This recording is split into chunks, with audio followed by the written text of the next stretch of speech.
हा मगाचा 117चा आकडा आता तो आणखी वाढला। शिवसेना 68, राष्ट्रवादी 79, काँग्रेस 27, ठाकरे सेना 17, राष्ट्रवादी शरद पवार पक्ष 6, इतर 18। त्यामुळे लातूरचा वैयक्तिक जिल्हा परिषद लातूर या ठिकाणचा विचार केला तर 59 पैकी 8 ठिकाणी भाजप, त्यानंतर शिवसेनेला शिंदेंच्या शिवसेनेला अजून अकाउंट ओपन करता आलेलं नाहीये। अजित पवारांचा राष्ट्रवादी पक्ष 2, काँग्रेस 7, शरद पवारांचा पक्ष त्यासोबतच उद्धव ठाकरेंचा पक्ष यांची आकडेवारी 0 आणि 2 अशी अनुक्रमे आहे।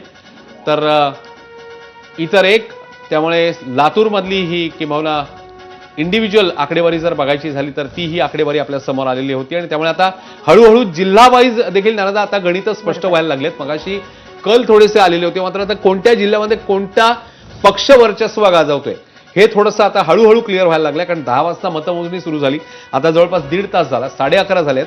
त्यामुळे हळूहळू आता त्या जिल्ह्यामध्ये कोणत्या नेत्यांनी मग वर्चस्व प्रस्थापित केलंय किंवा कायम राखलंय किंवा कदाचित धक्का दिलाय ही सगळी स्थिती आपल्याला समोर येईल। कोकणचा विचार केला तर 2 जिल्हे असे आहेत जिकडे शिवसेनेने आता मोठी आगेकूच केल्याचं बघायला मिळतं। सिंधुदुर्ग वगळता जे 2 जिल्हे आहेत रत्नागिरी आणि रायगड, तर या दोन्ही ठिकाणी शिवसेनेची एक मोठी आघाडी तरी आहे किंवा त्यांचा विजय तरी होताना दिसतोय।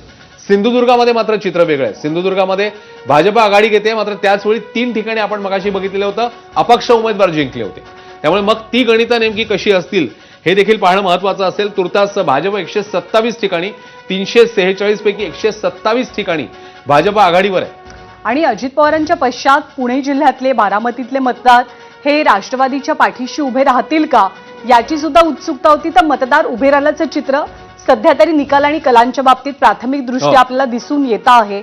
आणखी एक गोष्ट म्हणजे यावेळेला तो प्रयोग त्यांनी केलेला होता। भास्कर जाधवांचा मुलगा आघाडीवरती आहे बहुतेक, ती अपडेट देऊन आपण पुढची माहिती सांगूयात की भाजपचे बंडखोर उमेदवार मायकल डिसोजा हे सिंधुदुर्गातनं विजयी झालेले आहेत। बऱ्याच ठिकाणी बंडखोरी झाली, तिकीटं मिळत नाहीत, उमेदवारी मिळत नाहीत, स्थानिक लोक नाराज होतात, दुसऱ्या पक्षातनं उमेदवारी घेतात। असेच एक उमेदवार विजयी झाल्याचं दिसतं आहे। काँग्रेसचे उमेदवार ऋषिकेश लाड हे सुद्धा विजयी झालेले आहेत। दक्षिण सोलापुरातनं रामप्पा चिवडशेट्टी ह्या आघाडीवरती असल्याचं चित्र आहे। तर विक्रांत जाधव 571 मतांनी आघाडीवरती आहेत। तुरंब हे त्यांचं गाव आहे आणि त्याच पट्ट्यातनं विक्रांत हे उभे राहिलेले आहेत निवडणुकीसाठी। भाजपचे बंडखोर उमेदवार सिंधुदुर्गाच्या कोलगाव गटातनं विजयी होत असल्याचं चित्र आपल्याला दिसून येतं आहे।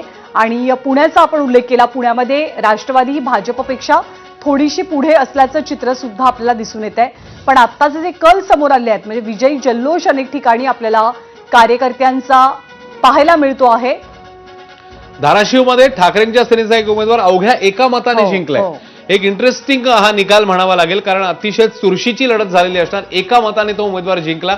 म्हसळा पंचायत समितीमध्ये सर्व जागा 4 ज्या राष्ट्रवादीने जिंकलेल्या आहेत। रायगड जिल्ह्यातली म्हसळा पंचायत समिती ही राष्ट्रवादीने जिंकलेली आहे। सर्वच्या सर्व 4 जागा म्हणजे 4-0 निर्विवाद वर्चस्व एक प्रकारे म्हणावं लागेल आणि त्यामुळे पंचायत समिती म्हसळा ही रायगड जिल्ह्यातली जिंकलेली आहे ती राष्ट्रवादीने। आणि गुहागरचा मगाशी आपण अपडेट दिला, भास्कर जाधवांचा मुलगा आघाडीवर आणि इकडे ढोकीगणात ठाकरेंच्या सेनेचे अमर समुद्रे अवघ्या एका मताने विजयी झालाय। अवघा एक मत म्हणजे प्रत्येक मत किती आपण म्हणतो प्रत्येक मत एव्हरी वोट काउंट्स, तर तसं कुठेतरी इकडे झालेलं दिसतंय। अवघ्या एका मताने हा उमेदवार जिंकलेला आहे। सिंधुदुर्गात भाजपचा बंडखोर उमेदवार मायकल डिसूजा जिंकलेत, तर तिकडे धाराशिव मधली ही अपडेट आहे। अमर समुद्रे त्यांचं नाव आहे, एका मताने जिंकलेत। गुहागर मधला निकाल ज्याच्याबद्दल आपण बोलत होतो, विधानसभेला पण आपल्या सगळ्यांना माहिती आहे की त्या पट्ट्यात भास्कर जाधवांची एकमेव जागा ही ठाकरेंच्या सेनेला किंवा विरोधी पक्षातल्या बाकी सगळ्या जागा ज्या आहेत त्या सत्ताधारी पक्षातल्या नेत्यांनी जवळपास जिंकलेल्या होत्या। त्यामुळे त्या अर्थी सुद्धा भास्कर जाधवांच्या दृष्टीने हा निकाल फार महत्वाचा आहे। त्यामुळे भास्कर जाधवांचे चिरंजीव विक्रांत जाधव हे आघाडीवरती आहेत। नेताजी खंडागळे दक्षिण सोलापूरमधनं विजयी झालेले आहेत। भाजपचे बंडखोर उमेदवार सिंधुदुर्गातनं मायकल डिसोजा यांनी सुद्धा विजय मिळवलेला आहे। 342 जागांचे कल हाती आलेत, ज्यापैकी 126 जागांवरती भाजपचा एकदा विजय झालाय किंवा भाजप आघाडीवर आहे। शिवसेना 69 जागांवर, अजित पवारांची राष्ट्रवादी 79 जागांवर, काँग्रेस 27, ठाकरेंची शिवसेना 18, शरद पवारांची राष्ट्रवादी 6 तर इतर 18 असं सध्याचं चित्र 343 जागांचं आपल्याला दिसून येतं आहे। पण धाराशिवमध्ये तेरमधनं अर्चना पाटील यांनी सुद्धा आघाडी घेतल्याची माहिती आपण मगाशीच पाहिलेली आहे। सांगलीमध्ये भाजपनं 6 जागांवर आघाडी घेतली आहे। रायगडमध्ये शिवसेना शिंदेंची शिवसेना आघाडीवर आहे 12 जागांसह। सोलापूरमध्ये भाजपची 17 जागांची आघाडी आहे। कोल्हापूरमध्ये राष्ट्रवादी आणि काँग्रेस या दोघांमध्ये नेक टू नेक फाईट पाहायला मिळते। विश्वजित कदमांचा भाचा ऋषिकेश कदम हा सुद्धा विजयी झालेला आहे. कोल्हापूर जिल्हा परिषदेमध्ये सुद्धा काय निकाल लागतोय हे आपल्याला बघायचंच आहे. पण काही इंटरेस्टिंग गोष्टी या निकालामधनं आपल्याला समोर येत आहेत. बऱ्याच नेत्यांचे नातेवाईक हे विजयी झाल्याचं चित्र आहे. सांगलीमधनं विश्वजित कदमांचा भाचा हा विजयी होतोय, तर म्हसळ्यामध्ये 4च्या 4ही जागा या राष्ट्रवादीनं जिंकून म्हसळ्यामध्ये आपलं वर्चस्व अजित पवारांच्या राष्ट्रवादीनं प्रस्थापित केलेलं आहे. त्यामुळे ठिकठिकाणी आता हळूहळू त्या पक्षाचं प्राबल्य किती आहे किंवा त्यांची ताकद किती आहे हे कदाचित आपल्याला पुढच्या 1 ते 1.5 तासामध्ये स्पष्ट होईल. सुरुवातीला नुसते कल आले होते, मग वैयक्तिक निकाल आले, त्याच्यानंतर त्या जिल्ह्यामध्ये कोणता पक्ष हा आपला वर्चस्व किंवा आपला वर्चस्व दाखवून देतो हे बघायला मिळेल. त्यामुळे साहजिकच तिकडच्या नेते मंडळींचं एकूणातली तिकडची ताकद जी आहे ती किती आणखी घट्ट झाली आहे हेही आपल्याला बघायला मिळते. सांगलीमध्ये विश्वजित कदमांचा भाचा जिंकलेला आहे, तर धाराशिव ढोकी गणामध्ये ठाकरेंच्या सेनेचे अमर समुद्रे अवघ्या एका मताने जिंकलेत. त्यामुळे एक मत किती महत्वाचं असतं हे आता पुन्हा एकदा या निमित्ताने अधोरेखित होते, कारण अवघ्या एका मताने हा उमेदवार जिंकलेला आहे. आणि एकूण 343 कल सध्याच्या घडीला समोर आलेले आहेत, ज्याच्यामध्ये 126 ठिकाणी भाजप ही आघाडीवर आहे किंवा त्यातल्या काही ठिकाणी त्यांनी विजय मिळवलाय. तर 69 ठिकाणी शिवसेना, 79 ठिकाणी राष्ट्रवादी. त्यामुळे सत्ताधारी हे 3 पक्ष जर विचार केला आपण, जरी ते अनेक ठिकाणी एकमेकांच्या विरोधात लढलेले असले तरी त्या तिघांची मिळूनच आघाडी जवळपास 12, 18, 7, 25 म्हणजे जवळपास 250 ठिकाणी त्यांचीच आघाडी या तिन्ही जणांची मिळून आपल्याला बघायला मिळते.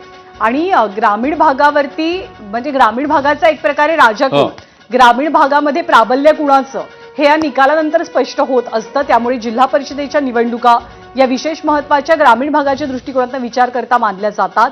आणि या निवडणुकांमध्ये सध्या अश्विन तू मगाशी उल्लेख केलास त्याप्रमाणे भाजपची गाडी वेगानं पुढे जाते.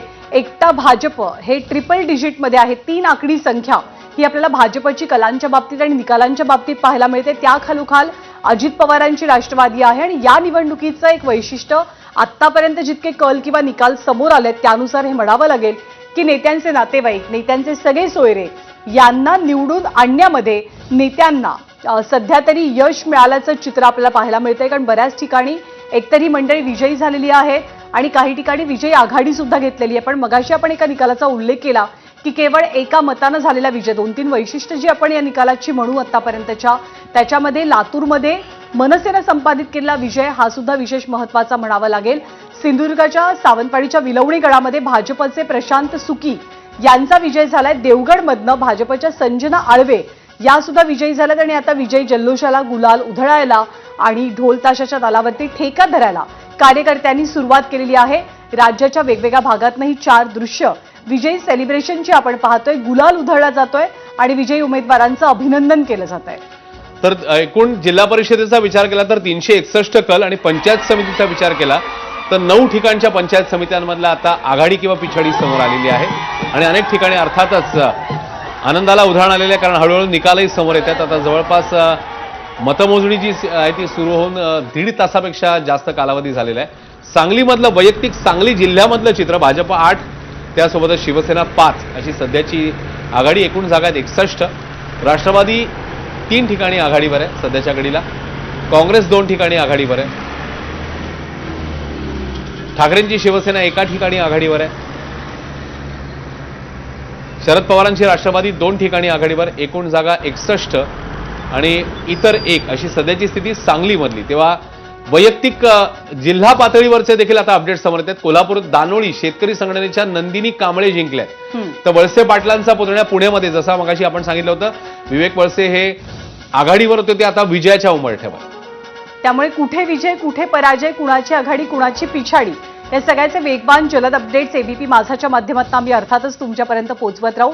जिल्हा परिषदांचे निकाल आहेत आणि सोबतच पंचायत समित्यांचे सुद्धा. याचे अपडेट जाणून घेण्यापूर्वी एक छोटासा ब्रेक घेऊन थोड्याच वेळात परत भेटूया.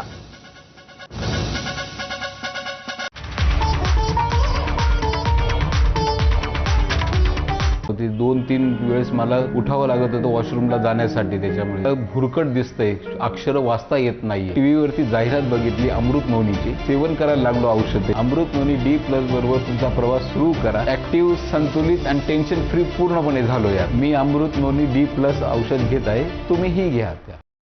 आपको शायद पता नहीं होगा, अपार ने INS विक्रांत के लिए 150 से ज्यादा तरह के केबल्स बनाए हैं. देश के टॉर्पीडोस में भी हैं अपार के केबल्स. वंदे भारत भी अपार के केबल से ही स्पीड पकड़ती है. और यही वायर्स और केबल्स हमारे घरों को भी पावर करते हैं। विश्वास इसमें अपार, तभी तो ये है देश का ताज। चंद्रपूर महापालिकेत आणखी एक ट्विस्ट येण्याची शक्यता आहे, कारण सव्वा वर्षाच्या महापौर पदाची ऑफर ही भाजपकडून ठाकरेंच्या शिवसेनेला देण्यात आल्याची माहिती सूत्रांनी एबीपी माझाला दिली आहे। तर 5 वर्षांपैकी 2 वर्ष स्थायी समिती अध्यक्षपद आणि उपमहापौर पदाची ऑफर ही भाजपकडून ठाकरेंच्या शिवसेनेला देण्यात आल्याची माहिती मिळते।